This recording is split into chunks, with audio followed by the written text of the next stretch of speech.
Who? Eric Dubay. Who? You know, he wrote the Flat Earth conspiracy theory. He's a 34-year-old American living in Thailand where he teaches Wing Chun and yoga. He also raps, he writes books, and he's the head of the International Flat Earth Research Society. Nope, never heard of him.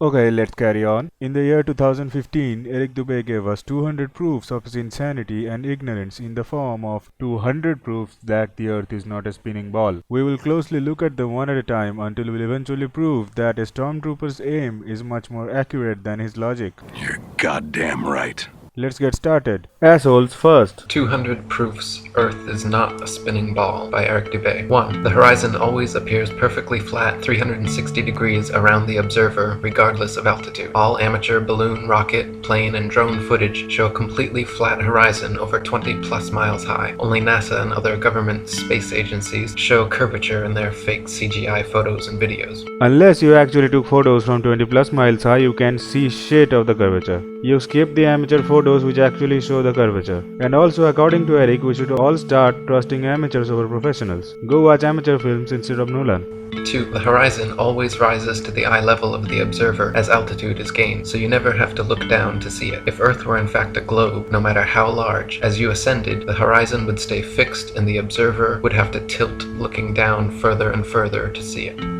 The horizon always rising up to the eye level crap only possible if the plane we are staring at is infinite, not with a radius of 3000 miles. Irrespective of flat plane or globe shape, the horizon will always go down as you gain altitude. Only after climbing high enough, the drop of the horizon will be noticeable with naked human eyes without any actual instruments. But to a flat earther, all instruments are CGI, so go fuck yourselves. 3. The natural physics of water is to find and maintain its level. If Earth were a giant sphere, tilted, wobbling, and hurtling through infinite space, then truly flat, consistently level surfaces would not exist here. But since Earth is in fact an extended flat plane, this fundamental physical property of fluids finding and remaining level is consistent with experience and common sense. The fundamental property of fluids finding and remaining level is the effect of gravity on water. Fluid always try to minimize the gravitational effect and go to the lowest point, which is always staying at uniform distance from the surface. That means oceans curved along the Earth's surface will look flat apparently as the curvature is huge. Without gravity, water behaves like shit. If gravity doesn't exist in a flat Earth, then water shouldn't be level at all. 4. Rivers run down to sea level, finding the easiest course, north, south, east, west, and all other intermediary directions over the Earth at the same time. If Earth were truly a spinning ball, then many of these rivers would be impossibly flowing uphill. For example, the Mississippi in its 3,000 miles would have to ascend 11 miles before reaching the Gulf of Mexico.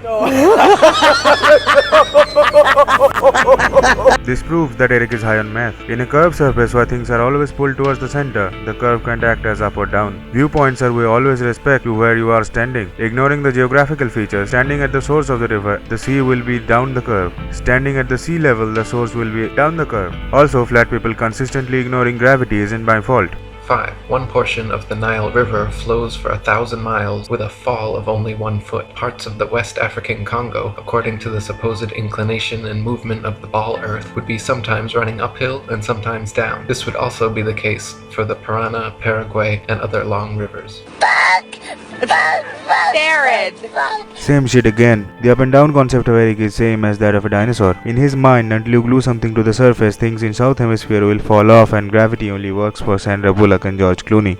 6. If Earth were a ball 25,000 miles in circumference, as NASA and modern astronomy claim, spherical trigonometry dictates the surface of all standing water must curve downward an easily measurable 8 inches per mile multiplied by the square of the distance. This means along a 6-mile channel of standing water, the Earth would dip 6 feet on either end from the central peak. Every time such experiments have been conducted, however, standing water has proven to be perfectly level. The chart that flat earthers refer to is incorrect. The observing point should always be measured from the center of the Earth, which places things always 90 degrees to the surface, not 90 degrees to the horizon. If we make the modifications, it will match the results from Earth's curve calculator and also give us the exact curvature drop. Making incorrect statements from incorrect facts is the reason why Earth still looks flat to Eric.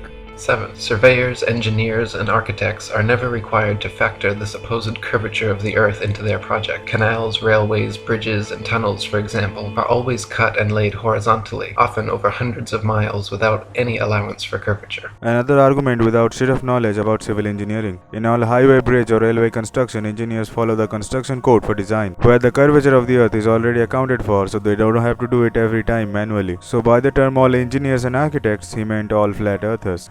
8. The Suez Canal, connecting the Mediterranean with the Red Sea, is 100 miles long without any locks, making the water an uninterrupted continuation of the two seas. When constructed, the Earth's supposed curvature was not taken into account. It was dug along a horizontal datum line 26 feet below sea level, passing through several lakes from one sea to the other, with the datum line and the water's surface running perfectly parallel over the 100 miles. Again, false statement without any real evidence. As I told earlier, the curve doesn't work as the flat Earth chart. The real curvature can be found using the Earth's curve calculator. Also, a few meters of drop distributed over 100 miles can be measured with naked human eyes. Digging 26 feet below doesn't imply to flat Earth. Catch up on the next video as I continue firing bullets on Eric Dubay's flat Earth logic. Hit the like button. 9. Engineer W. Winkler was published in the Earth What Review the? regarding the Earth's supposed curvature. Dude, As an it's over for engineer now. of many years standing, Come I back saw for the that next this video. absurd allowance is only permitted in school book. No Shut engineer up would dream already. of allowing anything of the kind. I have project. Shut up! Shut up! Shut